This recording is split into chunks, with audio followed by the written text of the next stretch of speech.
시청자 여러분 안녕하십니까? 블록체인 인사이트 선솜입니다. 시청자 여러분 올 한 해 마무리 잘 하고 계신가요? 이제는 정말 연말 연시 훈훈한 그런 느낌이 많이 나고 있는 것 같은데요. 한 해를 마무리하는 이 시점에 와서 블록체인 인사이트도 오늘 블록체인 시장 전반을 돌아보는 시간을 또 마련했습니다. 끝까지 함께해 주시기 바랄게요.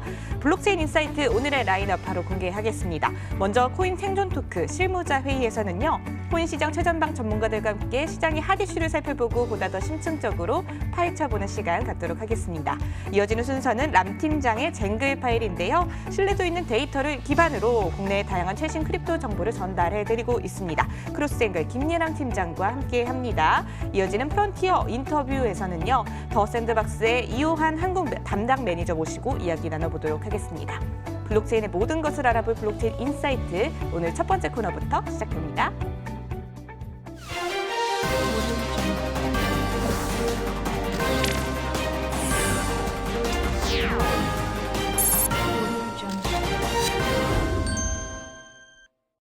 블록체인계의 지극히 개인적이고 편파적인 방송, 업계의 내밀한 속내를 시원하게 파헤쳐드리는 사심 토크 순서입니다. 코인 생존 토크 실무자 회의를 시작하도록 하겠습니다. 오늘도 치열한 코인판 선봉에서 열화를 하고 계시는 세 분 소개해드리도록 하겠습니다. 플레타의 박승호 대표, 디핀의 정윤성 이사, 파이엑스고 김기성 매니저 이 세 분 모셨습니다. 세 분 안녕하세요.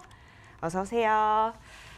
네, 오늘 이 세 분과 함께하는 2019년 블록체인 인사이트 마지막 방송이 될 것 같은데요. 지난주 올 한 해 블록체인 이슈들을 좀 돌아보면서 참 많은 일들이 있었구나라는 생각이 들었던 것 같습니다. 그래서 오늘은 지난 시간에 예고해드렸던 바와 같이 이제는 내년을 좀 준비해야 할 때이겠죠. 그래서 굿바이 2019, 헬로우 2020이라는 주제로 함께 이야기를 나눠볼게요. 미리 보는 2020년 블록체인 전망은 어떤지에 대한 이야기 나눠보겠습니다.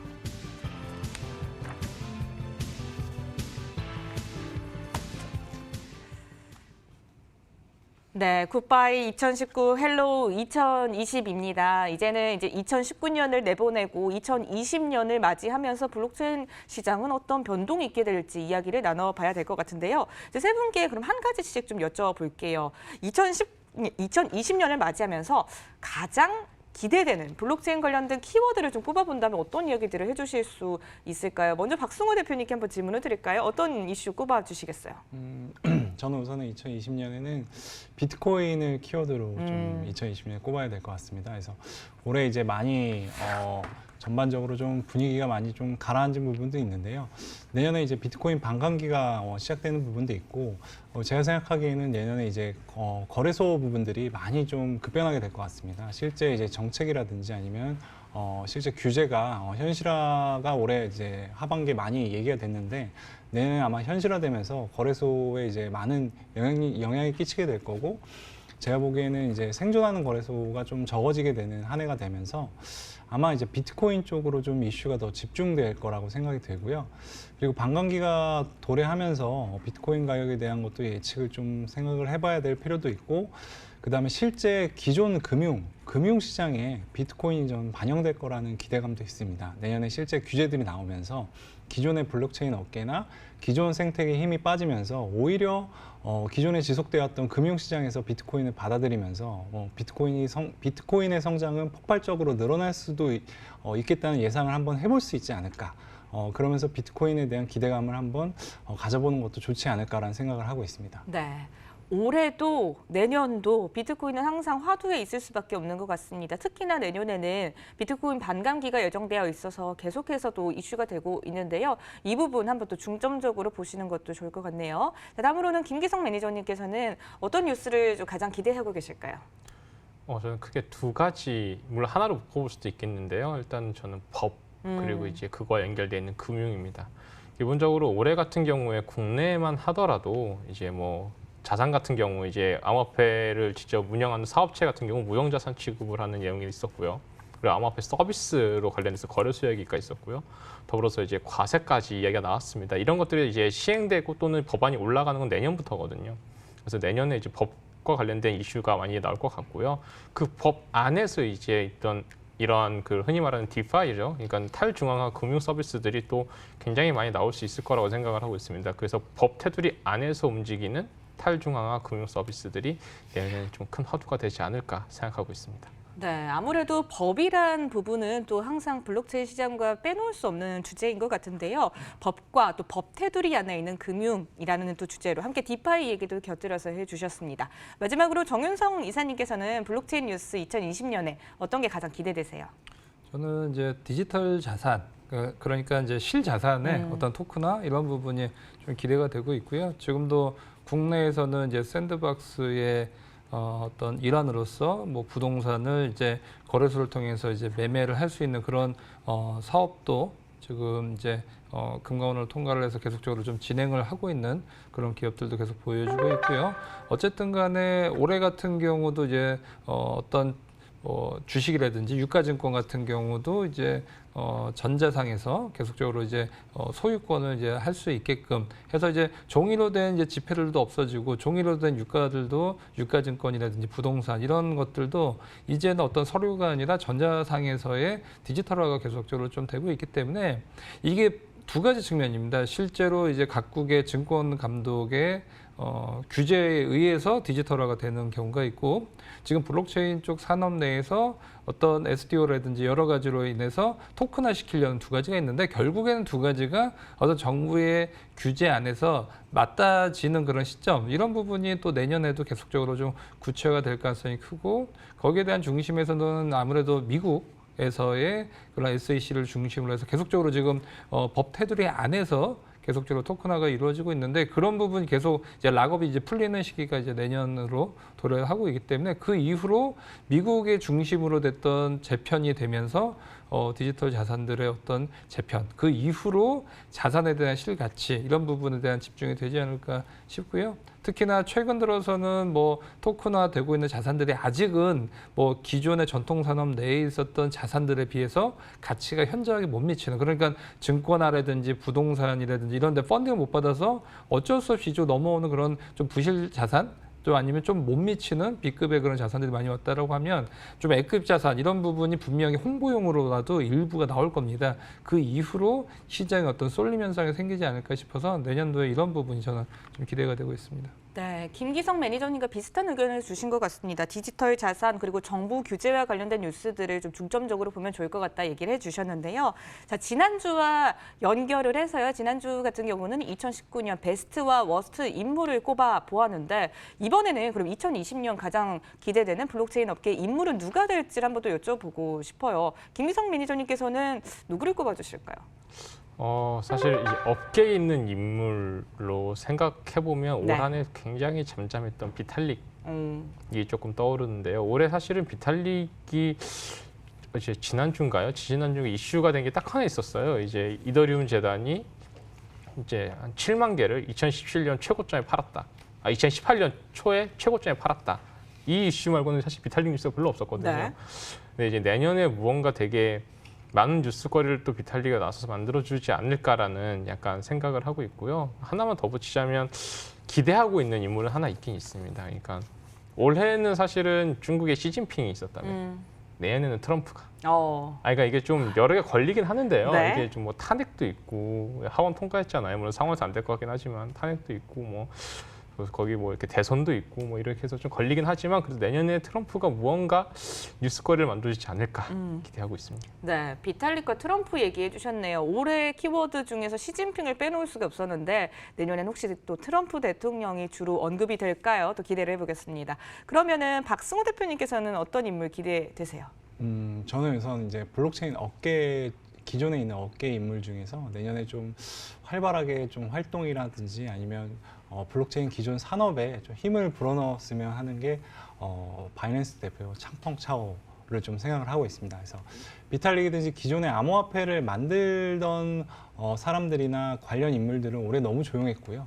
그리고 내년에도 아마 앞서 나가기 좀 어려운 환경이 될 것 같습니다. 하지만은 기존 거래소 그리고 기존의 매출이랑 수익을 내고 있는 바이낸스 대표가 크게 움직여준다면 또 블록체인 업계에도 많은 힘을 불어넣을 수 있지 않을까라는 생각을 해보고요.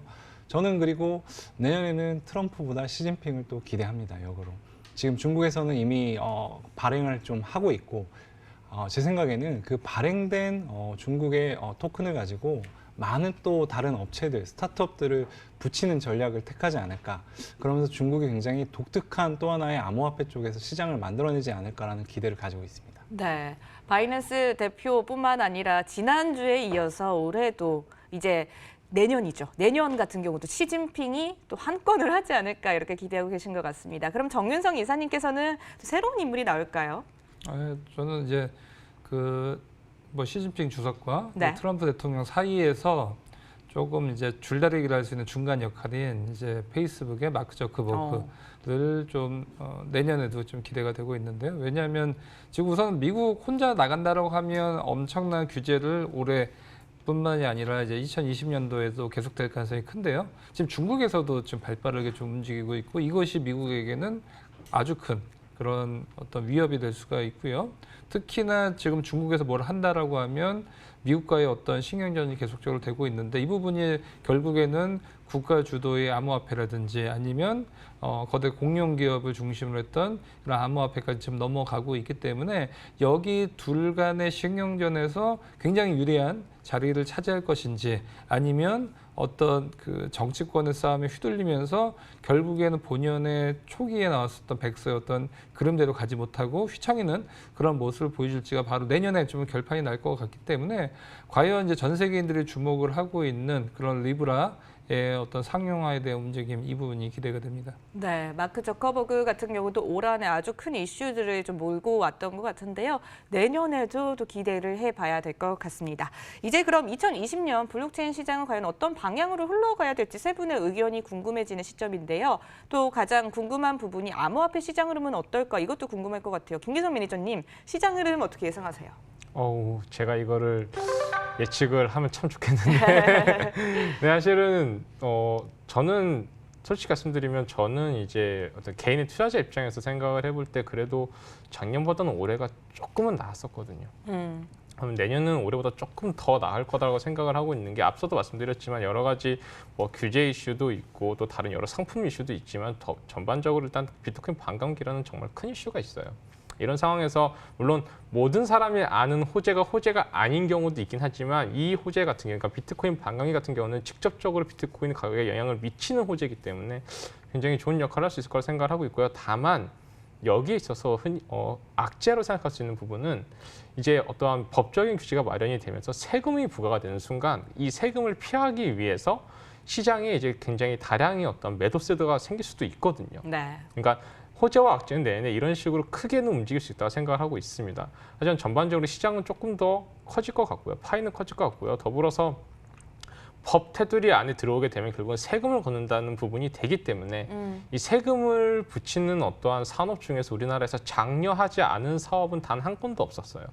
그러므로 이제 우리나라에서도 좀 더 본격적으로 이쪽 산업을 좀 더 밀어줄 수 있는 어떤 이슈가 될 수 있지 않을까 생각하고 있습니다. 그래서 올해가 역시 올해보다 내년의 조금은 더 많이 기대된다라고 저는 바라보고 있습니다. 네, 조금 어려운 상황들을 지나가고 나서 내년에는 정말 더 기대를 해봐도 되지 않을까 보고 계신 것 같고요. 정윤성 이사님께서는 내년 블록체인 시장 어떤 흐름 이어갈 거라고 보시나요?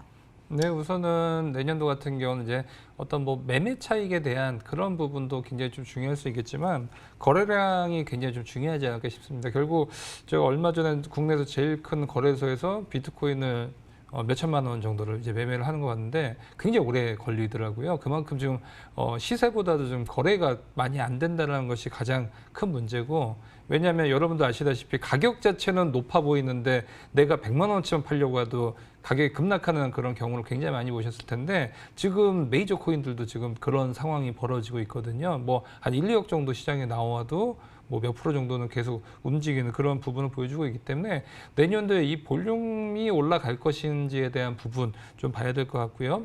결국에는 볼륨이 올라가려면 신규의 자금이 이제 투입이 돼야 되는데 지금 당분간에는 뭐 그런 움직임은 보여주진 않고 있지만 그 이후로는 이제 비트코인이라든지 여러 가지 어떤 유틸리티 토큰 이런 부분이 결국 어떤 유틸리티로서의 어떤 사이트라든지 생태계 내에서 코인으로서 제대로 작동을 한 거니 제가 봤을 때는 거의 좀 전무했던 그런 부분을 보여주고 있는데 앞서 얘기했다시피 어떤 금융상품의 하나로서 또 어떤 뭐 결제라든지 이런 부분으로서 어떤 우회적으로 유틸리티 외에도 결제 이런 부분에 대한 코인으로서의 작동 이런 부분은 계속적으로 좀 시도가 되고 있고 유효하게 좀 움직이고 있기 때문에 여기에 대한 부분도 같이 좀 봐야 될 것 같습니다. 네.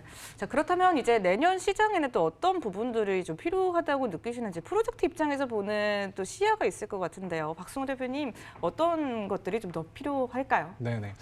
우선 저는 조금 이제 아까 김기석 매니저님이 얘기했던 좀 다른데 이제 작년보다 올해 시장이 메이저 코인들 입장으로 봤을 때는 좋긴 했지만은 전반적으로 이제 메이저 외에 알트 코인들 입장으로 봤을 때는 작년보다 올해가 더 좋지 않았거든요. 뭐 100분의 1, 뭐 최악의 경우는 100분의 1, 뭐 20분의 1 이런 것들이 비일비재한 상황이었고 많은 투자분들이나 아니면 많은 이제 블록체인 업계 분들이 힘들었던 한 해는 맞습니다. 네.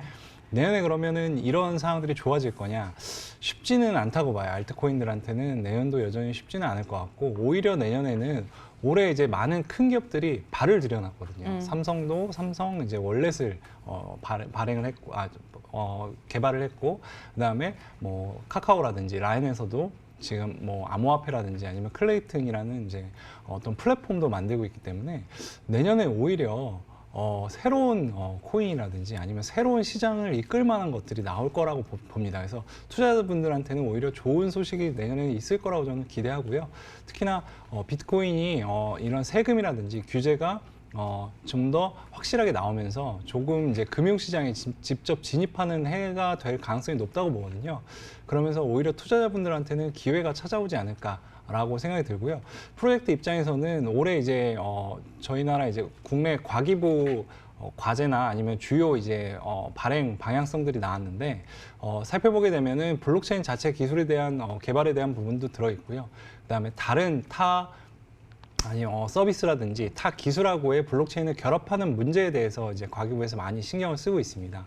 그렇기 때문에 블록체인을 실제적으로 들여다봤고 블록체인 기술을 보유하고 있는 업체라면 내년에 업체가 이제 생존하거나 아니면 업체가 성장하는 기회도 분명히 있을 거라고 생각이 듭니다. 네, 내년에 조금 더 성장할 수 있는 업체들도 많이 보이지 않을까 기대하고 계신 것 같습니다. 이제 세 분의 한 줄 평을 들어볼 순서인 것 같은데요. 자, 그럼 먼저 김기석 매니저님께 바로 질문 드릴게요. 한 줄 평 어떻게 내려주실까요?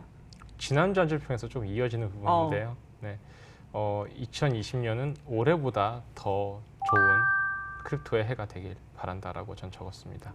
그러니까 진짜 그렇게 됐으면 좋겠어요. 그러니까 크립토 시장은 점점 성숙해지고 있고 파이도 커지고 있고 법도 들어오고 있습니다. 그러면 이제는 정말로 양지에서 빛을 발하는 그런 때가 오긴 해야 되거든요. 네. 그래서 크립토의 해가 됐으면 하는 바람이 있습니다. 네, 크립토의 해가 되길 바라는 마음을 표현해 주셨고요. 이어서 박승호 대표님께도 질문 드릴게요. 한 줄 평 내려주시죠. 네, 올 한 해도 블록체인 인사이트와 시청자분들이 많은 얘기나 아니면 많은 이슈들을 공유를 했고요. 내년도 역시나 블록체인 인사이트를 보면서 좋은 투자 아니면 좋은 이슈, 좋은 사항들을 많이 듣는 시간이 됐으면 좋겠습니다. 너무 좋은 한 줄 평이지 않았나 싶어요. 올해도 내년에도 블록체인 관련된 소식은 항상 블록체인 인사이트와 함께해 주시길 바랄게요. 마지막으로 정윤성 이사님은 어떤 한 줄 평 내려주실까요? 네, 2020년도 이제는 가자라고 말씀드리고 싶습니다. 이제는 그 어떤 국가의 테두리 안에서 계속적으로 좀 들어오고 있기 때문에 그동안의 움직임은 어떤 국가에서 봤을 때는 좀 미운털 박힌 그런 시장이라고 본다라고 보면 2020년도부터는 이제 새롭게 도약하는 한 해가 됐으면 좋겠습니다. 네, 이제는 가자라고 해주셨는데요. 블록체인 인사이트도 내년에 실무자 회의 통해서 좀 보다 더 심층적인 이야기들 함께 전해드리도록 하겠습니다. 오늘 세 분과 함께 이야기 나눴습니다. 세 분 나와주셔서 고맙습니다.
암호화폐 공식 플랫폼 쟁글에 올라온 가장 신뢰할 수 있고 정확한 데이터 이 시간 통해 알려드리도록 하겠습니다.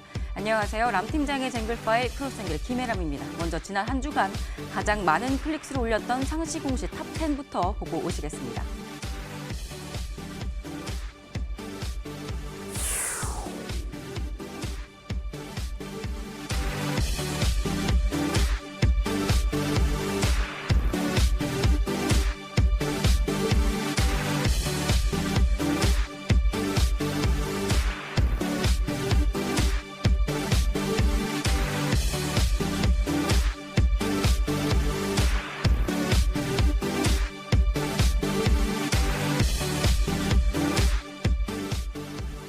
네, 오늘은 무려 지난주 7번의 공시를 냈고 그중에 5개가 상시 공시 탑 10에 이름을 올렸었던 더 샌드박스에 대해서 알아보도록 하겠습니다.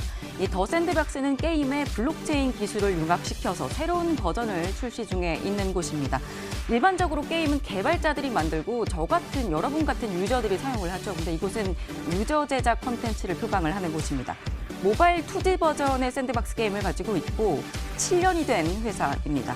7천만 이상의 다운로드가 있었고 유저들이 이 안에서 7천만 개의 컨텐츠를 개발을 해서 제작을 해서 올렸다고 합니다. 유저 제작 컨텐츠의 대표적인 다른 게임사로는 마인크래프트와 로블록스가 있습니다. 이 두 곳은 매달 1억 명 정도의 유저들이 접속을 한 활성화되어 있는 게임사이고요. 이 마인크래프트와 로블록스를 포함해서 기존의 게임사들은 생각해보시면 게임 서비스가 종료가 되면 우리 유저가 가지고 있는 게임 자산도 함께 사라집니다. 이 더 샌드박스는 하지만 블록체인을 활용하기 때문에 게임 서비스가 끝난다고 하더라도 자산이 유저에게 귀속이 되고 또 현금화도 가능합니다. 블록체인 기반 게임들은 이 게임 아이템을 NFT, Non-Fungible Token, 대체 불가능한 토큰이라는 개념으로 규정을 합니다. 이 디지털 소유권에 대한 개념뿐만이 아니라 블록체인 안에 스마트 콘트랙트를 넣어서 거래에 대해서 규칙을 만들 수도 있습니다. 그러니까 예를 들면 옆집 아저씨의 게임 아이템과 정말 유명 게이머의 게임 아이템이 가격이 같을 수는 없을 겁니다. 그 자산이 다를 텐데 이런 거래에 대한 규칙들도 넣을 수가 있다는 얘기입니다. 지금까지 기존 게임과 블록체인과 게임을 융합한 것들의 차이를 좀 말씀을 드렸고요. 지금부터는 공시 내용을 살펴보도록 하겠습니다. 이 샌드박스는 7개 파트너십을 공시를 했습니다. 이 데이터 공유나 또 콘텐츠 협업으로 레이싱 게임을 만든다는 등 다양한 파트너십을 공시를 했는데요. 이 더 샌드박스 측은 이 7개의 공시 중에서 특히 암호화폐 지갑 서비스인 비트스키와의 공시를 주목해야 한다라고 밝혀왔습니다. 일반 게임이 아니다 보니까 일반 유저가 더 샌드박스에 가서 게임을 하려고 하는데 갑자기 첫 번째부터 암호화폐 지갑을 만들려고 하면 이 기술적으로 진입장벽이 생기게 되겠죠. 이 같은 문제를 해결하기 위해서 계정을 만들 때 비트스키의 기술을 활용해 이메일과 비밀번호만 등록하는 단 한 번의 절차만 거쳐도 암호화폐 지갑과 더 샌드박스의 계정을 동시에 만들 수 있게 하겠다는 겁니다. 또 샌드박스는 쟁글에서의 플랫폼상 주요 마일스톤을 제때 아주 잘 달성을 하고 있는데요. 누구나 게임 아이템을 만들 수 있도록 하는 복스 에딧이 지난해 론칭을 해서 다운로드가 6만 회가 넘었고 또 유저가 만든 아이템을 토큰화해서 거래할 수 있는 마켓플레이스와 계정을 만들 수 있는 대시보드도 만들어졌습니다. 앞으로의 주요 마일스톤은 내년 1분기에 랜드 프리세일 2라운드를 진행을 하고 게임메이커 알파 버전도 출시할 예정입니다. 이 밖에 샌드박스는 클레이튼과도 서비스 파트너로 초창기부터 생태계에 합류를 했는데요. 유저풀을 넓힐 수 있는 기회가 될까요? 지금까지 위클리 학공시 살펴봤습니다. 네, 쟁글에 올라오고 있는 국내외 흥미로운 크립토 프로젝트를 소개해드리는 프로젝트 후 시간입니다. 오늘은 스위스보고의 파운더 CEO 인터뷰 보고 오시겠습니다. 안녕하세요, Korea. My name is Cyrus Fazel. I'm the proud founder and CEO of Swissborg. What is Swissborg's mission? It's to create a new financial era by making it transparent and fair, by making it accessible to everyone, and to making it fun. We have over 60,000 players in the world that are actually forecasting and playing the game. What is it? It's a very great, clear app that enables people to learn and earn by predicting if Bitcoin is going to go up or down. People don't risk anything there, but learn how to have great habits and actually earn CHSB and Bitcoins in the Wealth app. The main reason is coming that we needed to create a meta exchange. We didn't want to do just a regular exchange, but we wanted to do one was on top of it. Create a smart engine that could, within milliseconds, go from fiat to crypto through multiple exchanges, so finding the best price, but as well finding the best routes.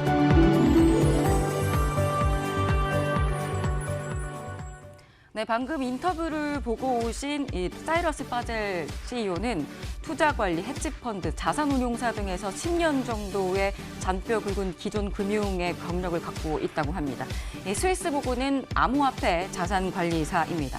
이 비트코인 가격을 예측하고 이 랭킹에 따라서 실제로 비트코인을 배분을 받기도 하고 하는 스위스보그 커뮤니티 앱을 먼저 내놨습니다.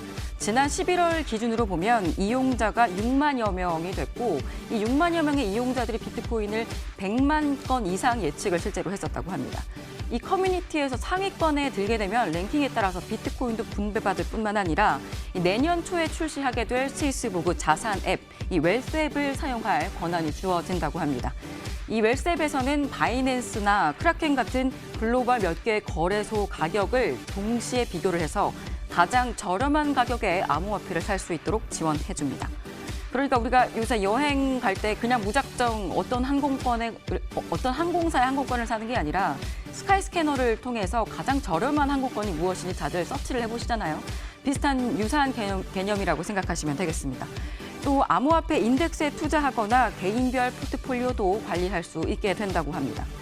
또 제가 스위스보그의 기업 정보를 좀 살펴보면서 인상적이었던 점은 암호화폐 시장이 침체가 좀 지난 1년 동안 됐음에도 불구하고 지난 1년 동안 가격 방어가 잘 됐었다는 점입니다. 오늘 파운더가 밝힌 마일스톤 과연 지켜나갈 수 있을지 쟁글 공시를 통해서 지속적으로 지켜보시길 바랍니다. 프로젝트가 직접 자신의 정보를 공시하는 쟁글에서 신뢰할 수 있는 정보 확인해 보시기 바랍니다. 지금까지 람 팀장의 쟁글 파일 김혜람이었습니다.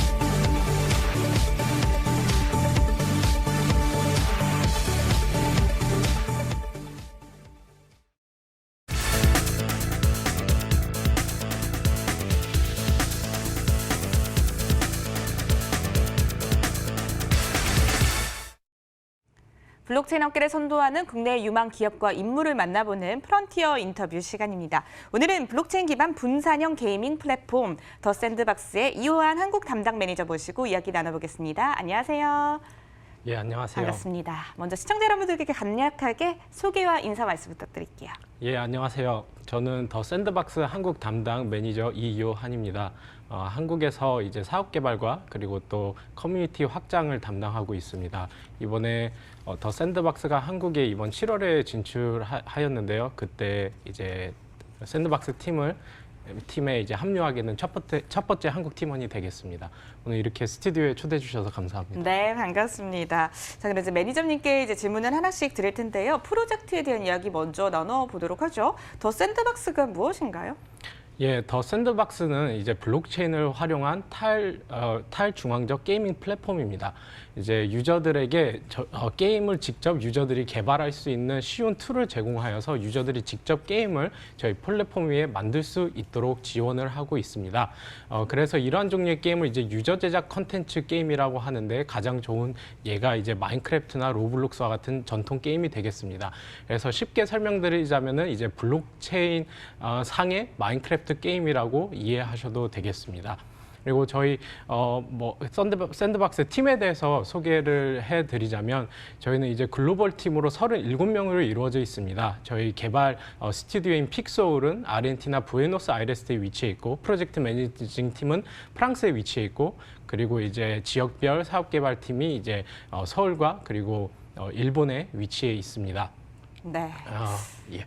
그렇군요. 근데 기존에 사실 게임을 개발을 하신 이 부분, 방금 또 마인크래프트 얘기해 주셨는데 블록체인 옷을 그냥 입은 마인크래프트가 아닌지 이런 질문도 좀 이제 많이 들으실 것 같아요. 블록체인 게임 분야에 진출하게 돼서 특별한 계기가 있었을까요? 예. 사실 이런 유저 제작 콘텐츠 게임에는 한계가 있습니다. 왜냐하면은 기존 전통 게임들 같은 경우에는 이제 유저들이 직접 이제 기여하고 또 관여하면서 게임 생태계를 만들어 가면서 이제 UGC 게임 장르가 지난 10년간 급성장을 하였는데요. 그럼에도 불구하고 유저들에게 특별히 보상이 제공이 되지 않고 있고, 그리고 만에 하나 이러한 게임들이 또 중앙 서버 시스템이다 보니 게임 서비스가 중단이 될 경우 이제 유저들이 자신의 컨텐츠를 모두 잃게 됩니다. 그렇기 때문에 이제 그러한 전통 UGC 장르 게임들의 어떤 문제점을 극복하기 위해서 더 샌드박스가 이제 블록체인에서의 그 NFT라는 기술을 활용하여서 지금 3D 버전의 새로운 게임을 지금 출시를 준비를 하고 있습니다. 그렇게 될 경우 이제 유저들이 자신이 컨텐츠 안에서 만드는 모든 아이템이나 컨텐츠 캐릭터에 대한 완전한 소유권을 갖게 되어서 게임 내에서 자유롭게 이동도 가능하고 게임 밖으로도 이동이 가능하고 자신들이 원하는 이제 상업적인 목표를 위해서도 사용을 할 수 있게 됩니다. 이런 부분이 이제 블록체인이 게임에 가지고 오는 이제 영속성이라고 보시면 되겠는데요. 그래서 이제 유저들이 만든 컨텐츠가 이제 게임 서비스가 중단이 되더라도 이게 NFT 토큰으로 등록이 되어 있기 때문에 영구적으로 보관할 수 있고 자신들이 원하는 또 다른 컨텐츠에서 이렇게 활용을 할 수가 있습니다. 또한 이제 블록체인 기술이 또 확장성을 또 가져옵니다. 그래서 이러한 게임 아이템들의 이력을 이제 블록체인 등을 통해서 확인할 수 있기 때문에 이 아이템이 이제 유명 프로게이머가 소유했었던 아이템이라거나 혹은 대회에서 우승한 경험이 있는 이력의 그런 아이템이라면 그 가치가 더욱더 상승할 수 있습니다. 그렇기 때문에 어떤 게임 내에서의 게임 유저의 어떤 활동에 따라서 그 아이템의 가치가 올라갈 수 있습니다. 그렇기 때문에 블록체인 게임은 사실 어떤 게임의 틀에 국한이 된다라기보다는 어쩌면 새로운 자유로운 창작의 공간을 만들고 있다고도 볼 수 있을 것 같습니다. 네, 블록체인 기술이 도입이 함께 되면서 어떻게 보면 조금 더 확장이 된 것 같다는 생각도 듭니다. 그러면 이제 블록체인과 게임의 결합으로 인해서 기대하고 계시는 효과도 있지 않을까 싶은데요. 어떤 걸 예상하시나요? 지금 방금 말씀드린 그 두 가지 영속성과 그리고 확장성을 핵심적으로 말씀드릴 수 있을 것 같아요. 물론 다양한 순기능이 있지만 그래서 설명드린 대로 영속성을 통해서 유저들이 자신의 아이템을 영구적으로 보관하고 이제 그거에 대한 소유권을 가지게 되고요. 그리고 확장성 관련해서는 이제 게임에서의 활동에 따라 아이템의 가치가 올라갈 수 있고 그 아이템이 단순히 게임에서만 활용되는 것이 아니라 디지털 수집품 시장에서도 어떤 가치를 갖고 거래가 될 수 있게 되겠습니다. 네. 자, 그럼 이제 더 샌드박스에 대한 조금 더 심층적인 질문들을 들어볼까 하는데요. 그럼 더 샌드박스는 플랫폼 구성이 구체적으로 어떻게 되어 있는 건가요? 예, 더 샌드박스 같은 경우에는 핵심적으로 세 가지 구성 요소를 가지고 이루어져 있습니다. 네. 그게 복스 에딧, 그리고 마켓플레이스, 그리고 게임 메이커가 되겠습니다. 그래서 이제 복스 에딧부터 설명을 드리자면 이제 저희 더 샌드박스에서 직접 개발한 이제 복셀 모델링 프로그램입니다. 그런데 이 프로그램이 다른 복셀 프로그램과 차별점이 있는 것은 애니메이션 기능이 추가가 되어서 유저들이 자기 모델을 만든 후에 애니메이션을 추가를 할 수 있고요. 그래서 누구나 이제 쉽게 복스 에딧을 통해서 게임에서 본인이 활용하고 싶은 게임 아이템이나 캐릭터를 직접 만들 수가 있습니다. 그래서 복스 에딧은 작년 12월에 출시가 되었고 지난 1년 동안 6만 번 이상의 다운로드를 달성하였고 네. 지금 현재 많은 복셀 아티스트들이 이 소프트웨어를 활용하면서 저희 더 샌드박스에도 높은 수준의 복셀 아트들을 계속해서 제공해주고 제출해주고 있습니다. 그리고 두 번째로 설명드리고 싶은 게 이제 마켓플레이스인데요. 마켓플레이스가 두 번째로 중요한 핵심 요소입니다. 그래서 유저들이 이제 복스 에딧에서 아이템을 만들었을 때 마켓플레이스로 가져오면 마켓플레이스에서 그 아이템을 NFT로 변환해주고 그리고 이 안에서 자유롭게 거래하고 판매하고 구매할 수 있도록 해주고 있습니다. 이 마켓플레이스는 지난 10월 중순에 출시되었습니다. 그리고 지금 아직 출시 안 된 게 이제 세 번째 핵심 요소인 게임 메이커입니다.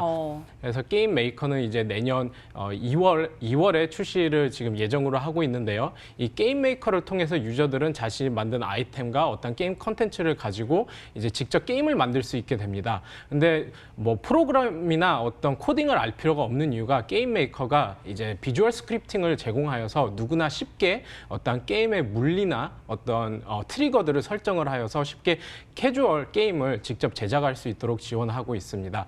그래서 이제 게임 메이커 같은 경우는 처음에는 알파 버전이 이제 내년 2월에 출시 예정이고요. 그 후에 내년 중순에 비주얼 스크립팅이 추가되고 내년 하반기에 이제 고급 유저들을 위해서 이제 코딩 기능이 추가될 예정입니다. 네.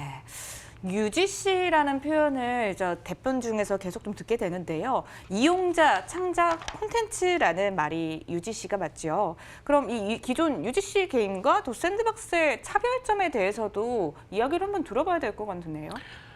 예, 사실 그 금년에 블록체인 게이머 다트 비즈라는 이제 블록체인 게임 웹사이트에서 블록체인 게임 유저들을 대상으로 설문을 진행을 했습니다. 그런데 이제 2019년도에 가장 기대되는 블록체인 게임으로 저희 더 샌드박스가 이제 선정이 되었습니다. 네. 압도적으로 1위를 하였는데요. 그 이유는 이제 물론 가장 강점으로 뽑을 수 있는 거는 유저들이 직접 쉽게 아이템을 만들고 그거를 NFT로 변환할 수 있다는 점입니다.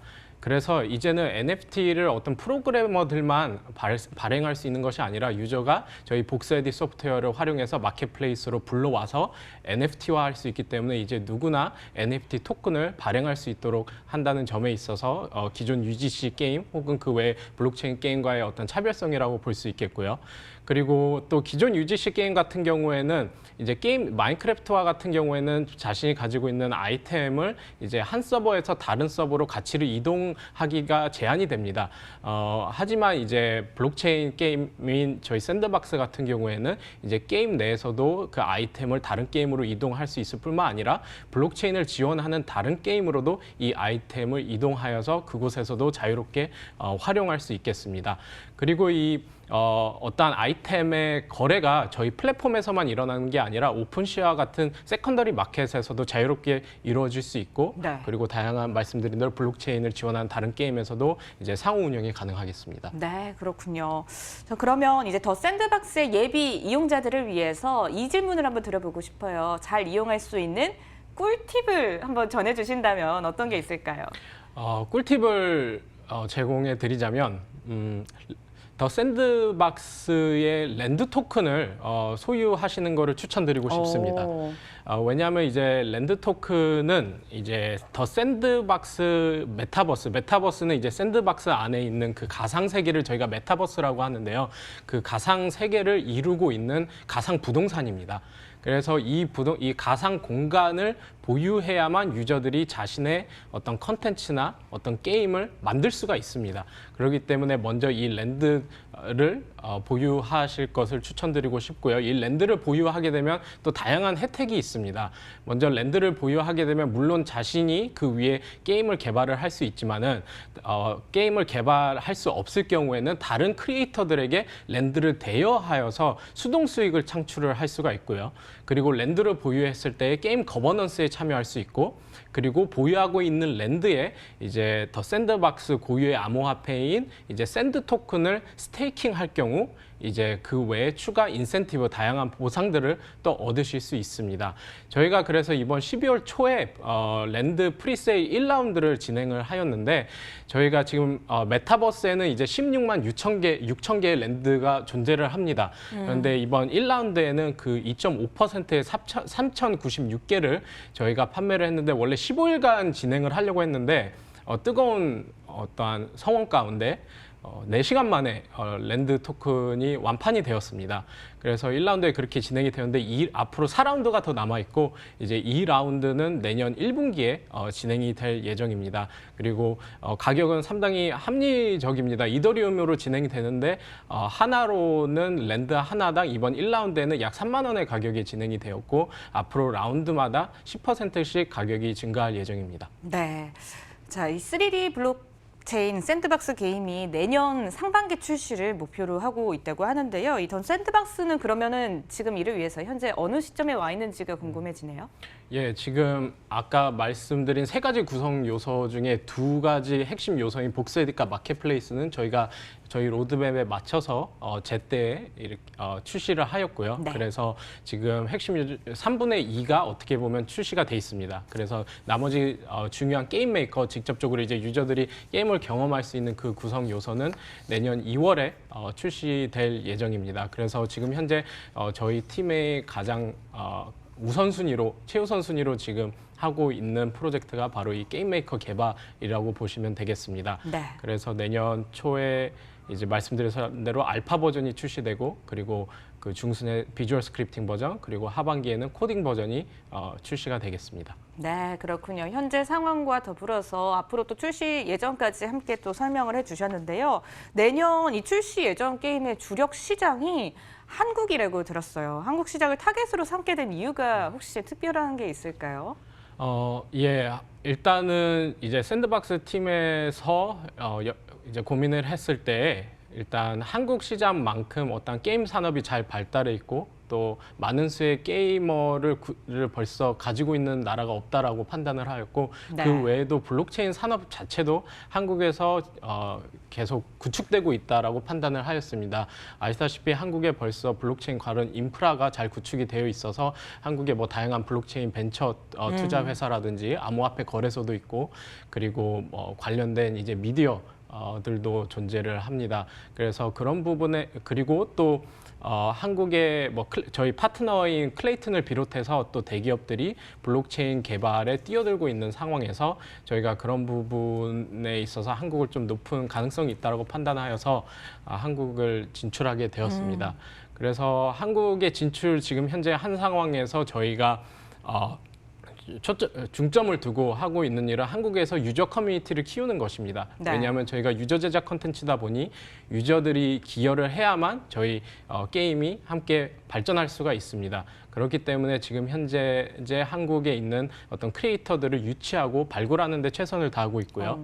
그래서 지금 저희가 9월 달에는 한국에서 이제 복셀 아트 공모전이라고 해서 이제 제야에 있는 그런 아티스트 분들을 찾기 위해서 공모전을 진행을 하였는데 그때 54개의 작품이 또 제출이 되었고 이를 통해서 숨어 있는 고수들을 많이 찾게 되었습니다. 그래서 그 중에는 뭐 학생도 있고 회사원도 있고 그리고 농부도 계셨습니다. 놀랍게도. 그래서 이분들을 주축으로 해서 저희가 한국의 크리에이터 펀드 팀을 구축을 하였습니다. 그래서 이 아티스트 분들이 이제 복스 에딧을 가지고 미리 저희 게임 론칭하기 전에 높은 퀄리티의 복셀 아트를 지금 제공해 주시고 있고 이에 대해서 저희가 정당한 또 지원금을 제공해 드리고 있습니다. 네. 예.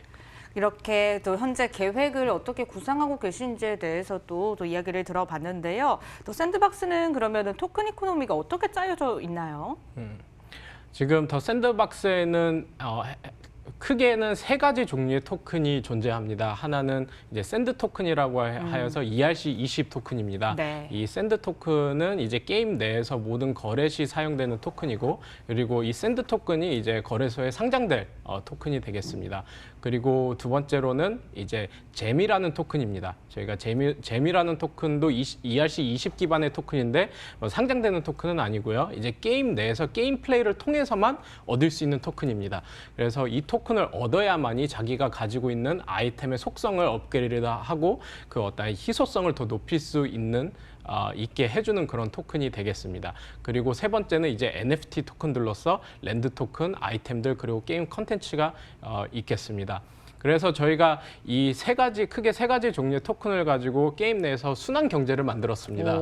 그래서 유저들이 게임 플레이를 하면서 잼을 이제 얻게 되면 그 잼을 크리에이터들에게 판매를 할 수가 있습니다. 그럼 크리에이터들은 그 잼을 구매를 해서 자기가 만든 아이템을 더 희소성 있게 더 높은 속성을 주어서 또 자신의 아이템의 가치를 높일 수 있고요.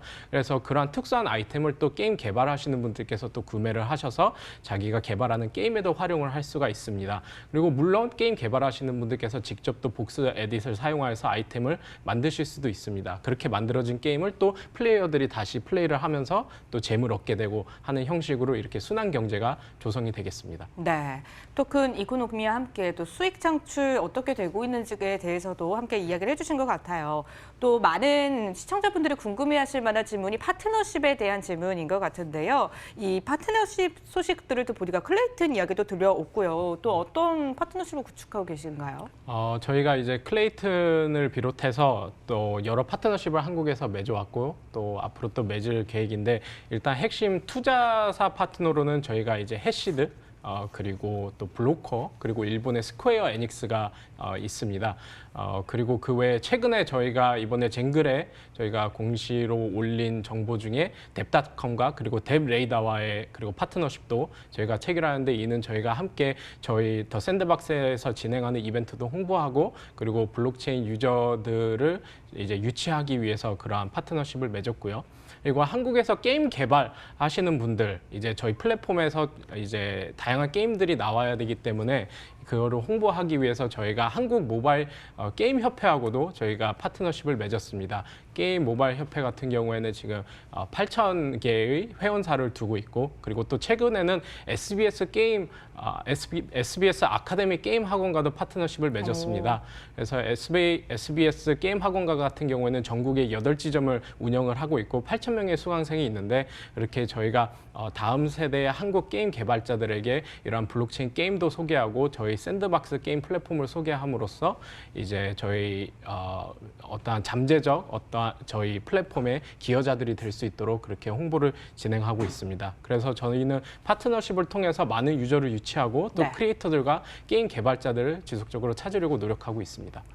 파트너십 이야기를 듣다 보니까요. 이게 사업이 교육과 또 앞으로의 양성에도 참 많은 또 계획을 또 드리고 계시구나 이런 생각이 드는 것 같습니다. 자, 앞으로의 계획에 대한 질문 또 빼놓을 수 없을 것 같은데요. 향후 예정된 더 샌드박스의 행복 어떤 게 있을까요? 예, 아까 말씀드린 대로 저희가 이번 달 초에는 저희가 랜드 프리세일 1라운드를 진행을 하였는데 4시간 만에 완판이 되었다고 말씀드렸습니다. 그런데 기회를 놓치셨다고 안타까워하지 않으셔도 됩니다. 왜냐하면 2라운드가 내년 1분기에 진행될 예정입니다. 그게 저희 가까운 로드맵이고 그리고 또 저희가 아까 게임 메이커 알파 버전을 지금 내년 또 1분기에 출시를 하려고 하고 있습니다. 아직 공개는 되지 않았지만 제가 개발되고 있는 진행 사항을 봤는데 그 게임이 생각보다 부드럽게 나오고 있습니다. 지금 네. 화면에서 보시는 거는 상당히 초기이고요. 그리고 최근에 저희가 이제 엔진을 유니티 엔진으로 바꿨습니다. 그래서 유니티 엔진에서 만들어지고 있는 게임 메이커는 상당히 스무스하고 잘 나오고 있어서 네. 아무래도 그 알파 버전의 출시가 또 2라운드 프리세일에 또 도움이 될 거라고 보고 있는데 또 그런 상황입니다. 그래서 게임 메이커 알파 버전이 내년 2월에 출시되고 그리고 그 이후에 커뮤니티의 피드백과 함께 계속해서 새로운 패키지와 어떤 기능들을 추가할 예정이고 내년 중순에 이제 비주얼 스크립팅과 내년 하반기에 이제 고급 유저들을 위한 코딩 기능을 추가할 예정이 되겠습니다. 그 외에 또 다양한 파트너십 준비하고 있기 때문에 또 쟁글에서 또 파트너십 공시 소식을 기대하셔도 될 것 같습니다. 네, 좋습니다. 지금까지 더 샌드박스의 이요한 한국 담당 매니저와 함께 이야기 나눠봤습니다. 오늘 나와주셔서 고맙습니다. 감사합니다. 네, 블록체인 인사이트 오늘 준비된 순서는 여기까지입니다. 오늘 올해 마지막 순서로 찾아뵙게 됐었는데요. 올 한 해도 블록체인 인사이트와 함께 블록체인 소식 함께 접해주셔서 정말 감사드리고요. 저희는 내년에 더 알차고 새로운 소식 모두 모아서 인사드리도록 하겠습니다. 새해 복 많이 받으시고요. 내년에 다시 찾아뵐게요. 함께해 주신 여러분 고맙습니다.